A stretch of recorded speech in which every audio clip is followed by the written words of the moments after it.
So my name's Christy Keel, and I want to welcome you all here today. I am sorry I could not be present for the actual training itself. I'm a local attorney and have worked as a guardian ad litem for 13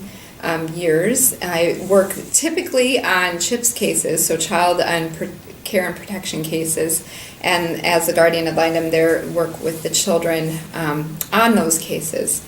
I wanted to come today, however, was unable to be so, and I wanted to say and stress how important it is and how glad I am that you are all here to learn about adverse childhood experiences, as I think that it is something that it can be crucial to your law practice as well as for judges working in Marathon County. I would say I've been working in this area for 13 years, and many years ago had come across this study and the adverse childhood experiences, trauma-informed care, and things related to that, and really didn't understand it until a point in time where I was meeting with a mother in her home. Her child, who was 3 or 4 years old at that time, had been removed for related to drug use, and I just kept listening to her story and asking her different questions, and it wasn't making sense. And so I just turned the question from what's wrong with you or what happened to what happened to you. And when I did that, her story came out, and it was like just it unfolded from being a young child and being sexually assaulted to various things similar to that are all adverse childhood experiences throughout the course of her lifetime, and really which led to the action of drug abuse as kind of a numbing effect for the pain that she actually had inside from those experiences. So really at that point in time it just clicked as to how this was really important for me to understand more in order to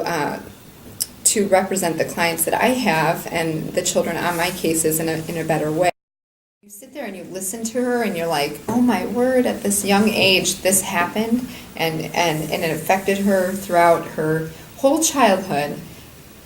You can't but give a little bit more empathy and sympathy to her situation and understanding of where her actions are today and why she was using meth and why her son was being affected and the ACEs were starting all over again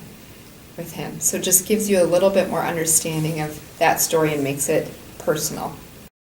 You know, I've worked in this practice for 13 years doing the same types of cases, and it took until this one experience to actually realize, each person's history and each person's childhood experiences are a part of what makes that individual person, and looking at them separately from just, oh, this is another drug abuse, so this is another criminal case, so this is another, but actually looking at them from the lens of knowing that their own personal adverse childhood experiences are what has shaped them to be sitting right there in front of you and having what occurred that brought them into the courthouse actually occur. My other case that's very similar was of a girl that I represented as a guardian ad litem, and she, this is in St. Louis County down in Missouri, and she would refer to me every time that I would come into contact with her with a very inappropriate name that you should never call an attorney, and I was her attorney at the time, and I would just be like, okay, and I want this attorney. I would say, how are we going to change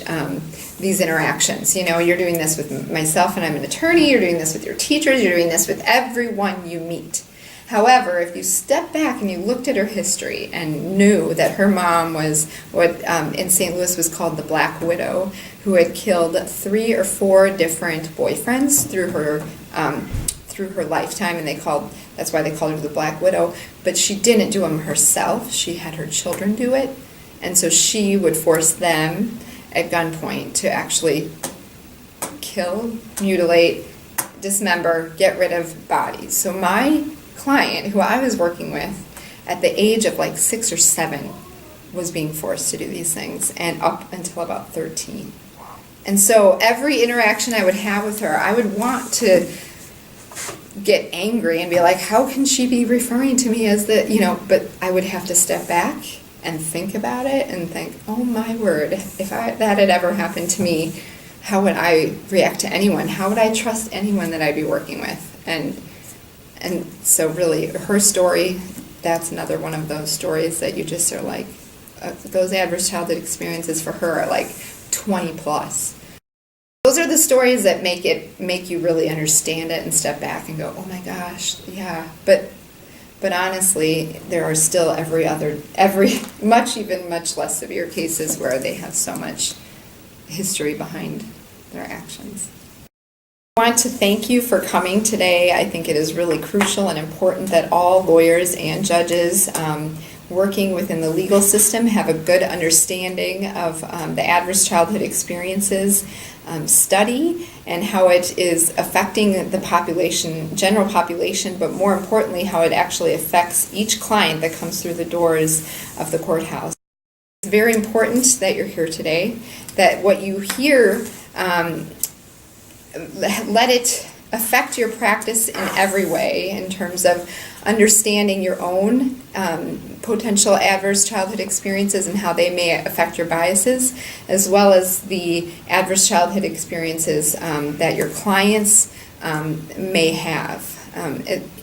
It's really unheard of, in my opinion, that any one individual that comes through the courthouse doors hasn't had at least one ACE in their childhood. And most frequently, I would say we're probably nearing the 4+ range with a lot of the clients that are on, domestic cases, criminal cases, and protective custody cases. And so it's very important that we be aware of that, and that helps us understand where their actions and their behaviors may be coming from.